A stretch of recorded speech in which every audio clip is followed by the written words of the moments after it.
to my fighter spotlight of the week. I know. You're like, spider spotlight for this person? What the hell? They're established. What do you mean? Well, if I did one for Kyle Barajo, I'm going to do one for you. And you deserve a little notoriety after a win like that. You gutted it out. You didn't look good in the first 2 rounds, but you got it done in that last 3. You got your game plan figured out, and you executed to perfection. I'm talking about Erin Cold-Blooded Blanchfield. She is my fighter spotlight of the week. What a win over a former champion, albeit a weight class below, but still a former champion, Rosenamajunas. What a win and what a notch to have in your belt. That's 2 good wins that she has now. She's looked really good in her last couple. We're talking about Erin Cold-Blood Blanchfield, only 25 years of age, people. Born in May 4th of 1999. Yeah. UFC Flyweight. Now 13-2. 13-2. Okay. Last beating Rose Namajunas.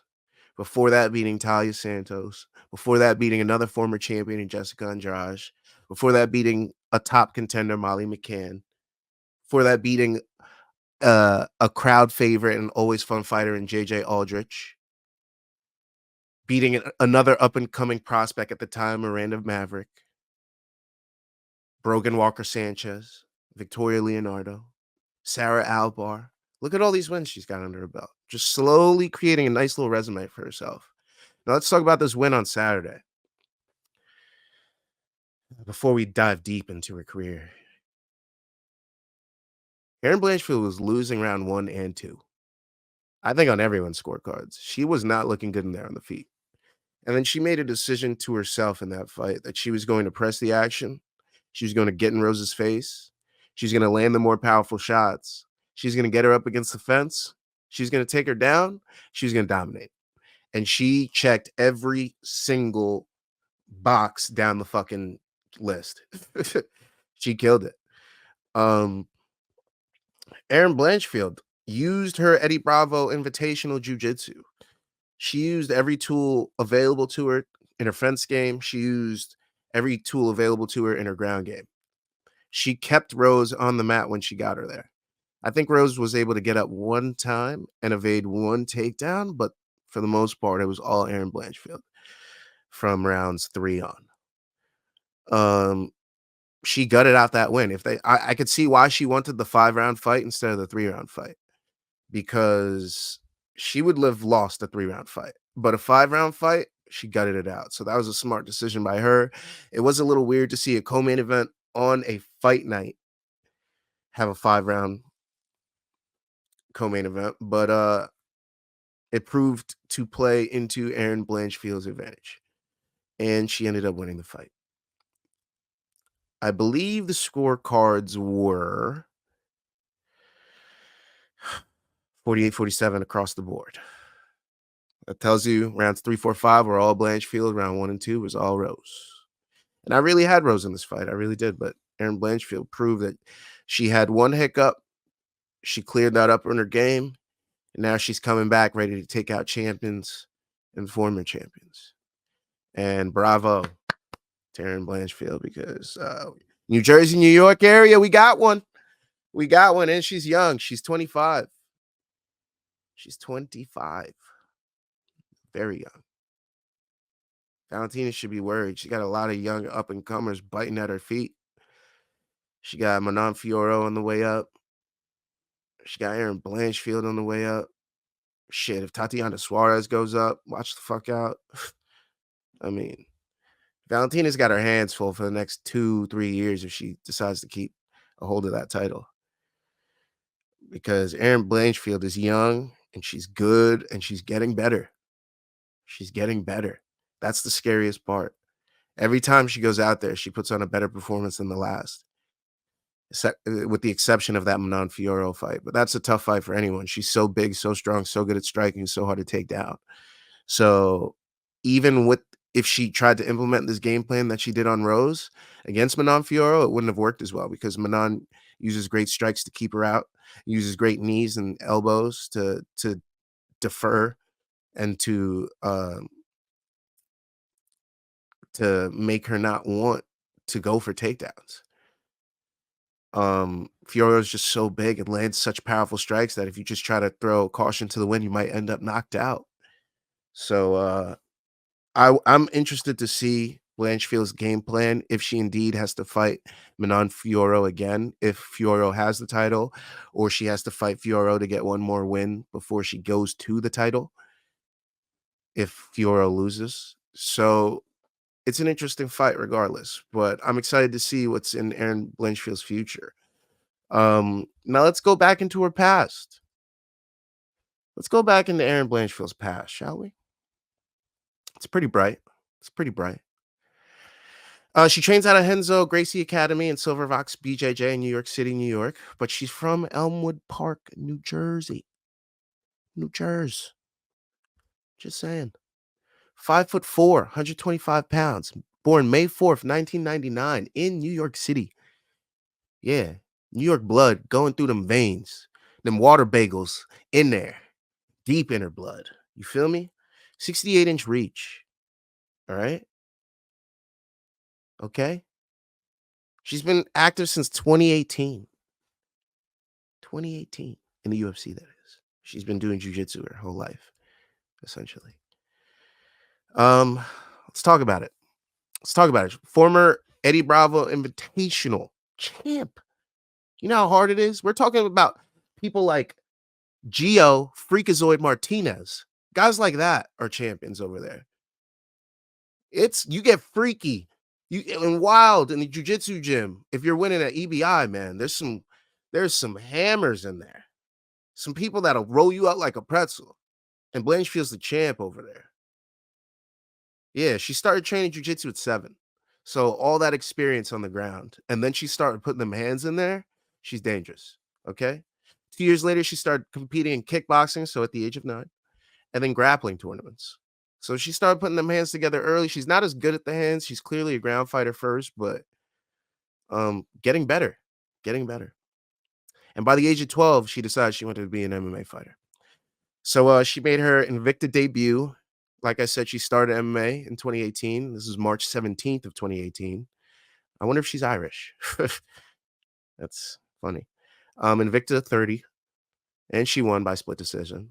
So, she didn't take an L, which is nice. Good start to her career. Then she fought Kay Hansen. Yeah, we know. Another UFC up-and-comer. Invicta 32. She won by majority decision. So it's starting to let her know where she's at. She's like, okay, I'm starting to put it together. I'm really good, and I'm getting better. Then she ran into somebody that we all know very well. And that's Tracycortez, who last fought Rosenamajunas. That was Invicta 34. She actually lost by split decision. That was February of 2019. Then she moved on from Invicta. She went on to Cage Fury fighting. And she won her next fight via submission in round 1. So Blanchfield's starting to realize, okay, I could stay on the feet if I need to, but if I take it to the ground, it's my bread and butter. I could take these girls out if I want to. So this is what she starts doing. But she then realizes that I got these hands too. She said, I got these hands. She takes on I think Victoria Leonardo, Invicta 39. She goes back to Invicta. She dropped Leonardo with a second round head kick and then finished her off with some punches. So now she's like, all right, I can take these girls out anywhere. I'm dangerous anywhere. I got hands, I got feet, I got a ground game. I can use my wrestling and my jiu-jitsu if I need to. So the UFC is starting to look at her. They're like, okay, she's looking good. If she gets another win, maybe we'll get her in there. Somebody drops out of their fight against Bia Malecki.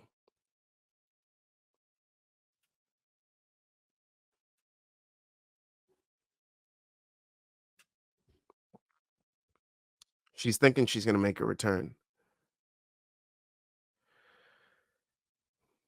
Turns out the bow was pulled from the card. Dumont missed the weight. 3.5 pounds. Can't take that fight. I'm already stepping in short notice. Now you're even more weight. I can't take that fight. Fight over. We don't end up doing that fight at all. It was going to be her UFC debut. It was a short notice replacement for Malecki, but Shit happens. So then she's expected to face Macy Barber, replacing Montana De La Rosa. Barber withdrew, replaced by Miranda Maverick. Perfect. Two up and coming prospects. Put them head to head. We'll see where their level's at. And guess what? We found out that Blanchfield was it. She won by unanimous decision. Pasted Maverick to the mat. And this is a Maverick that was streaking. Maverick was beating everyone. She was taking everyone down, beating them up.